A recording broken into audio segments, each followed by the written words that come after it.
Hello and welcome back to the channel. In today's video, I want to talk about a carb detox. Do you need to take a carb detox? I came across an article and I wanted to go through it and talk about carb detoxes and carbs in general. Again, I have a whole YouTube video on should you avoid carbohydrates for PCOS. And I talk about carbohydrates and sugar quite a bit on the channel, but if you want to check out that video, click the card here to watch it. I highly suggest you do. So, yeah, I came across this article, and this article is basically called "Why You Need a Carb Detox to Lose Weight." So, let's get into it. So in the article, the author is explaining how in most cases it's your diet that's to blame for all those issues, extra weight included, especially if you eat a lot of carbs. You know, going back to the whole point of carbs are bad. They state most Americans eat way too many carbohydrates, which leads your body to having more glucose than it needs, so it stores it as fat. However, if you overload your body too often on carbs, you will end up with more glucose in your blood than your body can process, leading to insulin resistance, which eventually progresses to pre-diabetes and then type 2 diabetes. So this point here about how it's the carbohydrates that cause insulin resistance, diabetes, and that this is the cause. Research is showing time and time again that it's not the glucose, it's not sugar that's the cause of insulin resistance. Let me quickly pull up an article by Dr. Repeat, and I touched on this point in a previous video. But essentially, the issue isn't sugar, the issue's the polyunsaturated fats, the PUFAs. This is what's driving insulin resistance. Dr. Repeat explains in the article, brief exposures to polyunsaturated fatty acids can damage the insulin-secreting cells of the pancreas and the mitochondria in which oxidative energy production takes place. Prolonged exposure causes progressive damage. Acutely, the free polyunsaturated fatty acids cause capillary permeability to increase, and this can be detected at the beginning of insulin resistance or diabetes.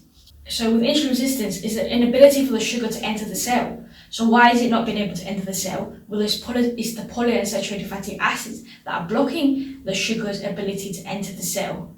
When unsaturated fat is exposed to heat, oxygen, and light, it oxidizes. So they're not stable. And it can lead to the creation of free radicals, which can then cause inflammation and damage to the body. Now, these unsaturated fats, when incorporated into the cell, interfere with proper cell signaling. Unsaturated fats also lower blood sugar and cause the increase of stress hormones like cortisol and adrenaline to rise, and increase in lipolysis, further producing more free fatty acids by breaking down fat cells, liberating free fatty acids, and perpetuating the insulin resistance cycle. In addition, unsaturated fat inhibit the conversion of glucose into glycogen. Now, glycogen is our storage form of glucose, and also converts, instead of glucose, sugar being converted into carbon dioxide, it's wasted and converted into lactic acid, which is also very inflammatory. So in that case, carbohydrates don't have to be avoided because of the idea that eating carbohydrates is going to cause insulin resistance. Now let's move on. They state the good news is you can fix this issue by simply detoxing from carbs. Who would have thought? So your body can catch up with the backlog of glucose and start burning fats as fuel again.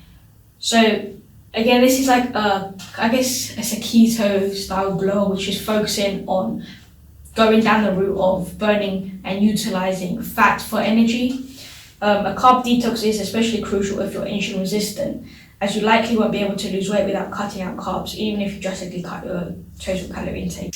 Now, If insulin resistance isn't driven by sugar or carbs, then going a carb detox isn't especially crucial if you have insulin resistance in order to lose weight. You're going to have to take out those PUFAs, avoid those PUFAs, allow the body to, include those saturated fats to help. But even if you're not insulin resistant, taking a temporary break from carbs will jumpstart your weight loss, give you tons of energy and help reset your hormones. So you can actually lose weight and keep it off. To that point, as I spoke about in my carbohydrate video, when carbohydrates, glucose is our primary source of energy. So when we take carbohydrates out of the diet, stress hormones have to rise to break down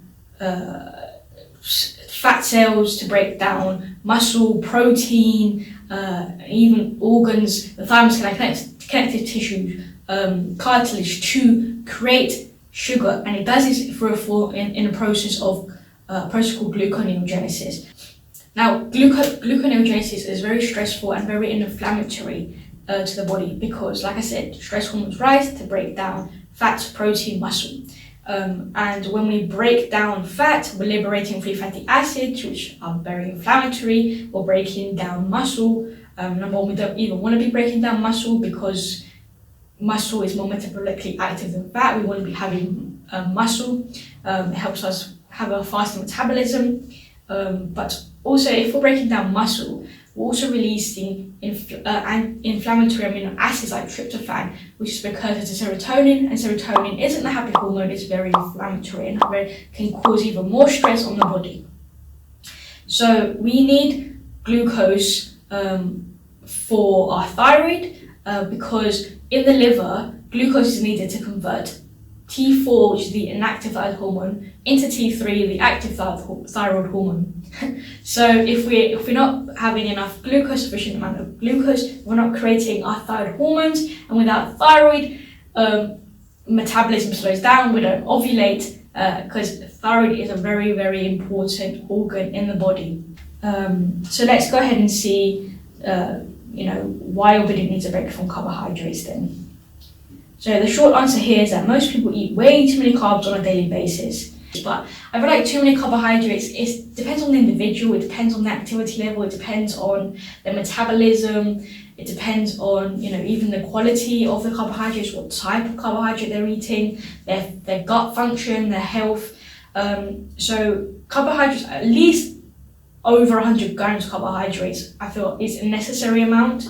So our bodies are designed to, let's continue. Our bodies are designed to digest food as efficiently as possible, and glucose, i.e. carbs, sugars, fruit, grains, is the quickest and easiest energy source. Your body sends out insulin to carry the glucose into your cells as needed, so the more carbs you eat, the more insulin your body produces. If you end up with more glucose in your bloodstream than you need right away, your body stores it as fat for later use. So sure, if we're eating too much glucose than our body needs, then what our body is using, it will get stored as fat. Obviously gets stored as in the liver for stored glycogen, gets sent to the muscles for energy, so it all depends on how much you use. This isn't a big deal if they state unless you eat more carbs on a regular basis than you burn, okay? This will definitely cause you to gain excess fat, since calories can't shed, but if you do this long enough, your cells become resistant to absorbing glucose and insulin. Again, to this point, it's not the carbs, it's the PUFAs. This means you have now entered insulin resistance, which will eventually lead to prediabetes. So a carb detox will give your body a chance to catch up on processing the excess blood sugar, allowing your cells to gradually become more receptive to insulin again. If you simply cut calories from your diet without detoxing from carbs, your body will be stuck in glucose overload and will keep burning blood glucose for energy instead of fat, and that's true of all people, not just.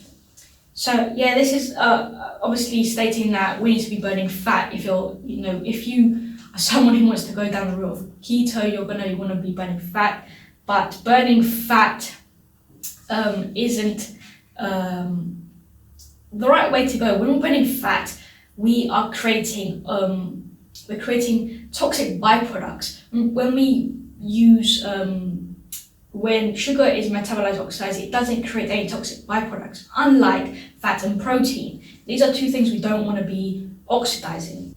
So they state, we have been trained for decades to believe that eating a bunch of carbs is healthy for you, or at least totally normal. We get bombarded daily with ads for sugary energy drinks, sodas, and delicious dessert in a cup of coffee beverages, and we've led to believe foods like wheat thins, Cheerios, and lean cuisine meals are healthy foods. They aren't.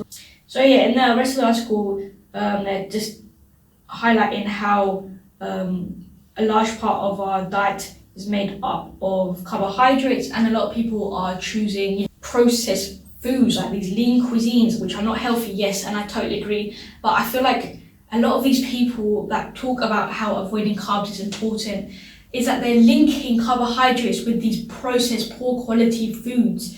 And these foods, again, have these POFAs, and these POFAs are the ones that are blocking and causing the issues of insulin cell signaling.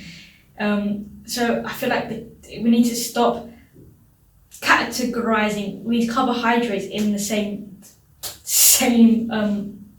box. It's just not the same. But I feel like carbohydrates need to be at a certain level. We need to be making sure that we're nourishing our body with carbohydrates, protein, and our fat. So they state here, continuing on, carbs are hard on your body and they hit your system fast. All food has an impact on our blood sugar levels, and it depends what we eat, how we eat it.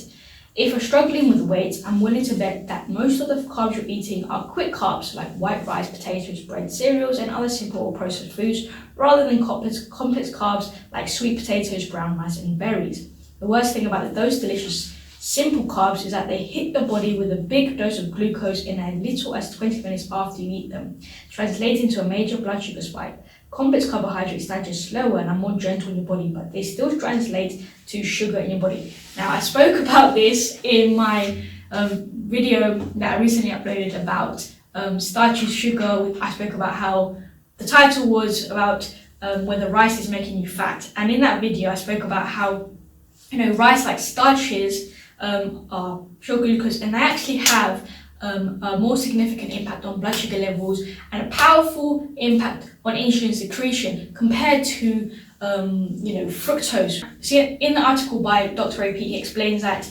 choosing fructose, more fruit juices over starches has lesser impact on insulin and blood sugar, and actually boosts the metabolism also. Starches have a powerful impact on insulin secretion, and also if you have hypothyroidism, or you don't produce enough digestive fluids, or your metabolism is slow, or you just don't produce enough of the enzymes, then a lot of these starches ferment. They can cause small bacterial overgrowth and toxins, and then endotoxins and more bacteria that goes into the blood, creating inflammation. So they state, if your blood sugar spikes high too often, which could be any time you eat a high carb dish like a pasta dinner, a piece of cake, etc., the unprocessed blood glucose and insulin can cause microscopic damage to the nerves in your hands, feet, and eyes. That's why diabetes often end up with diabetic nerve pain, numbness. Detoxing from carbs followed by reduced carb consumption afterwards is absolutely necessary to help purge excess blood sugar and keep your blood sugar levels at a healthy amount going forward. Okay, so here's the thing. Sure about the point about when you eat a high carb dish, that your blood sugar levels can spike. So instead of simply stating avoid pasta or avoid eating cake, for example, with your pasta, make sure you have a protein source, combine it with a protein. Make sure you add some butter to your pasta. There's various ways to make things better for your blood sugar, blood sugar balance, to avoid those spikes. So it's just things like that. We don't have to simply think of restriction, because that's not the aim of the game here. So now moving on, they state, here we got, other than the impact of insulin and blood sugar on your system, detoxing from carbs can rebalance your gut bacteria. The bad bacteria in your gut feed on sugar. If you feed them too much, you will end up with an overgrowth of bacteria, which results in slow digestion, bloating, fatigue, cravings, nausea, weakening immune system, and other yucky side effects. Taking a break from carbs will starve the bad bacteria out and allow your body to restore a healthy balance of good bacteria in your gut. Again, it's starches which can feed bacteria in the lower portion of the intestines. If not digested quickly, it increases the intestinal toxin burden and fermentation of carbohydrates, which causes stress to the liver and produces changes in the metabolic rate. Again, it's based on the person, how your metabolic rate is, how your gut is, how your thyroid is. To repeat notes, in 1874, E. Carls in Germany found that diabetics could better assimilate fructose than glucose, which led to rise to the use of fructose therapy for treatment until the discovery of insulin in 1922. Consumption of fructose decreased the amount of glucose lost in the urine, along with other benefits. So, as you can see, fructose enters the cell without the need of insulin. Any need for insulin assistance, it increases insulin sensitivity and improves glucose metabolism, making it a perfect food for diabetics. Finally, what happens during a carb detox? Off-the-scale benefits of detoxing from carbs. So they state a carb detox helps with more than just weight loss. Your hormone levels will balance out, like insulin, thyroxine, ghrelin. Some of the side effects of a carb detox, let's check some of these out. When you first start your carb detox, you might experience many of the less than exciting withdrawal symptoms you have with any detox. Now, we don't really need to do any detox because our liver is the one that's responsible for detoxing. So just making sure that our liver is functioning, it's being given the carbohydrates, it's been given protein, it's, a lot of, we cut out PUFAs, we've been cut out alcohol, it can do the job that it needs to. Just helping the liver to detox is all you need to do. That's because your body has become very dependent on the regular rush of glucose and enters a stressful reaction when you sort of cut that out. The body goes into a stress reaction or increases cortisol because glucose is the primary source of energy and it needs to get glucose from somewhere. So stress hormones rise to make that sugar, to get sugar. So it does that through breaking down fat, protein, muscle, organs, connective tissue. And then you're just running on stress hormones, you suppress your thyroid, slow down your metabolism, continue on with the article. Not to mention your body also needs to process the extra glucose from your bloodstream and purge any toxins that have built up from the processed foods. Again, we'll also keep continuing to link carbs with processed. I thought this was the carb detox, we're not talking about processed foods here. Yes, we do want to purge out any toxins and we do that for supporting the liver and eliminating the processed foods, obviously. Then your body needs to adjust to burning fat and protein for energy, rather than easy access glucose, which can take some time. Generally speaking, the worse your diet was before you started your carb detox, the worse your withdrawal symptoms will be.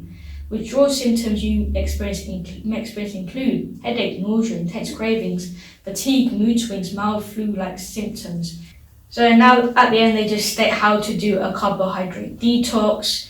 So to make sure you get the maximum benefit of a carb detox, we suggest staying off of carbs for at least a week. You can continue your detox for longer than a week if you would like, as long as you continue to eat filling nutrient-dense foods. But here, at least, we are focusing on the nutrient-dense foods. As thousands of dieters have proven, you don't need high-carb foods to thrive, especially when you consider most high-carb foods are relatively low in nutrition and minerals compared to meat and vegetables. Again, I don't think high-carb foods are, don't contain any nutrients. If we look at potatoes, there's tons of vitamins and minerals in potatoes. They go on to say, for example, keto dieters cut nearly all carbs from their diets except for vegetables, forcing their bodies to burn fat as its first source of energy. Now, you don't have to go that route, but just know that if it feels difficult, first cutting carbs out of the diet is perfectly healthy and arguably much healthier than continuing to eat excess carbs every day. Here they talk about excess carbs now, not just carbs. So arguably much healthier than continuing to eat excess carbs. Okay, so it's either healthy to avoid carbs or it's too much carbohydrates. Like, what is it? Carbs or just too much carbs? So in excess, anything can be bad. We always need to make sure that we're combining our carbohydrates with protein. And just eating protein doesn't mean it doesn't have an effect on blood sugar. And we don't combine we eat protein and we don't have carbohydrates straight after or with the meal, then we're still going to have a spike in insulin and cortisol to help get sugar from somewhere to help balance blood sugars out. I feel like we have to make sure that we're eating all macronutrients in a healthy ratio and good quality carbohydrates, good quality protein, and good quality fats. So let's wrap it up. What should you eat? They say the best foods to eat during carb detox are high protein and high fiber foods like lean meat, eggs, and vegetables. You can also eat healthy fats like avocados, olives, and healthy cooking oils. These foods are filling and digest slowly, which will help keep cravings at bay. Some of the best foods include during your detox: broccoli, spinach, kale, or other leafy green veg. A point about cruciferous vegetables, raw vegetables, is that plant foods contain chemicals, phytic acid, anti-nutrients that are hard to digest, can cause gut irritation, and block the absorption of nutrients. So, but if you're going to eat them, make sure you cook them well, add some saturated fat to it to help with the digestion, and to help ensure that you don't cause any gut irritation. What you shouldn't eat, even though you may think of these as healthy foods, beans and starchy veggies like potatoes and peas have a very high carb content.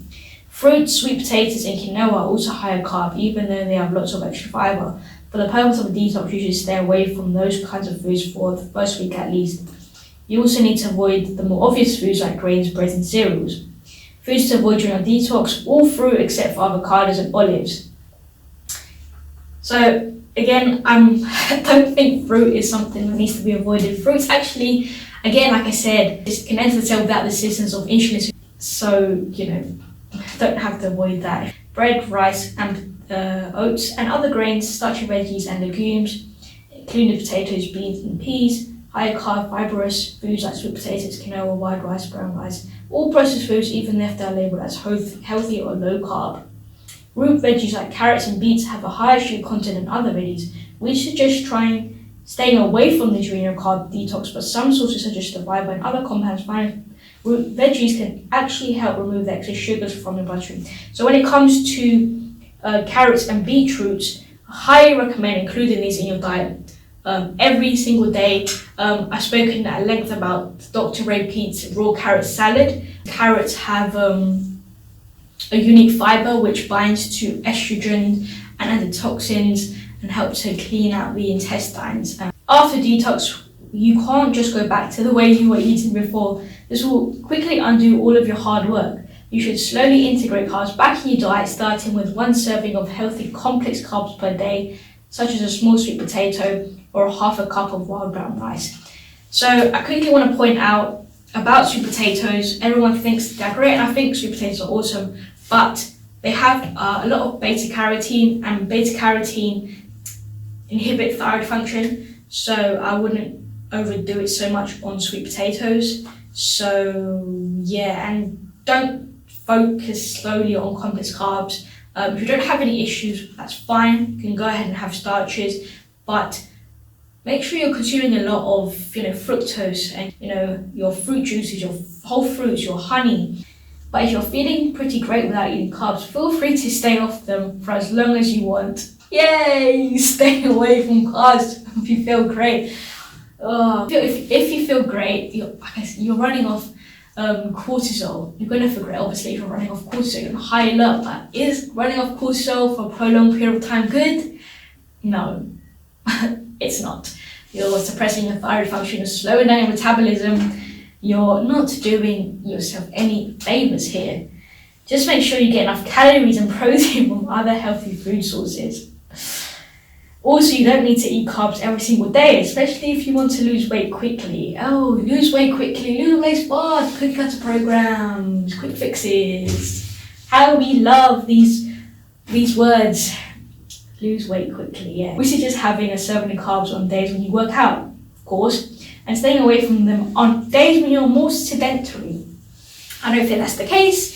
And of course, continue to avoid processed foods, breads, white rice, and other quick carbs. If you want to splurge every once in a while, like at a party or a holiday, that's perfectly fine. So we're here, I just don't know what to say. We're creating very bad relationship with the food here, I feel.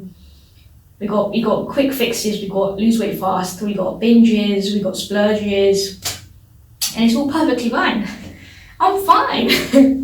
Just make sure to balance that splurge with several days of low or no carb foods and plenty of protein and fiber, and don't make cheating a habit, or you could quickly end up with insulin resistance and a carb addiction. You can end up with a carb addiction. I did not know that. Wow. You get addicted to carb. Guaranteeing weight loss success. It's interesting.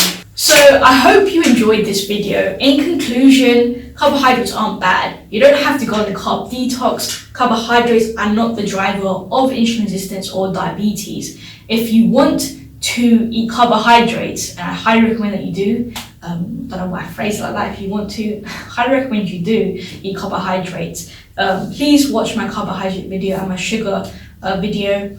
That will really open up your eyes and you get an understanding of why carbohydrates are so important and not to be feared or demonized. Yeah, just don't fear carbs. If you have insulin resistance, if you're trying to improve your insulin resistance, you don't have to take carbs out. Choose better sources, but focus on eliminating those PUFAs, supporting carbon dioxide production, lowering your stress levels to help minimize the free fatty acids, which are released from our fat tissues. Simply by avoiding carbohydrates, we're not addressing the root cause here.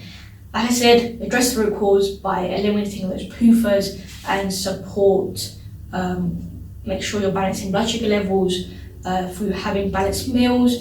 So that's the end of the video. I really hope you enjoyed it. If you have any questions, please drop them in the comment section down below and I will answer them. Thank you so much for taking the time to watch the video. Give the video a like and subscribe for plenty more videos. I'll catch you in the next one.